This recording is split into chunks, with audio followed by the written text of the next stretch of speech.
See, years ago, right, I worked in a sports shop. I mostly worked in the football bit, but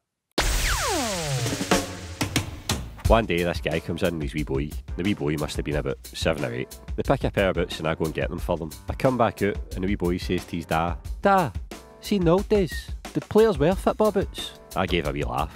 It's a funny thing for a wee boy to say, do you know what I mean? But his dad doesn't even crack a smile. I thought, maybe he's annoyed at me for laughing at his wee boy, asking such a daft question. But then he winked at me. "No, son," the dad says. "They had to wear empty crisp packets on their feet." This was my time to shine. I loved having a bit of patter with the customers. "Aye," I chimed in. "See back in the day, wee man, see that warrior with all the football boots on it? That was just empty packets of crisps.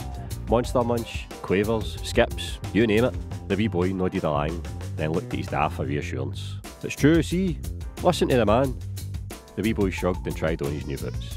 I said cheerio to them on the way out the door, and the dad gave me another wee wink and a daft smile as if to say, "Ugh, Wayne's I served that guy and his boy a few more times over the years up until I left. The last I'd heard, the wee boy was playing with under-16s at Hamilton Accies. I never got his name though, and I always regretted no asking. I could have kept a lookout for him, followed his career and that, if he ever did make it as a professional, that is. Now over the years, the guy and his wee boy slipped from my memory. I'd completely forgot all about them, right up until the other day, that is.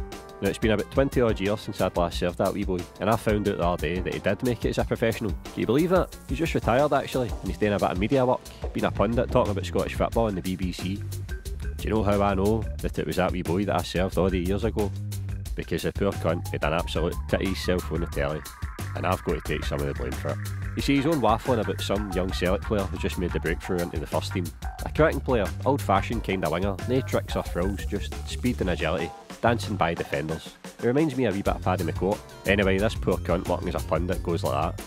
"Oh, he's a brilliant young talent, he's a real throwback, isn't he?" And he looks to his colleagues for reassurance. They all nod along in agreement.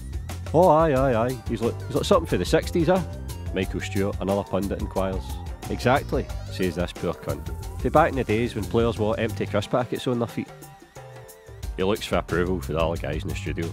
My sides were fucking splitting, honestly, man. The other guys just look at each other and then at the camera with wee smirks on their faces.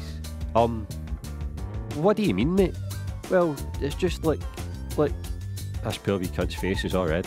It's just like back in the day, before football boots were invented, they wore empty crisp packets on their feet.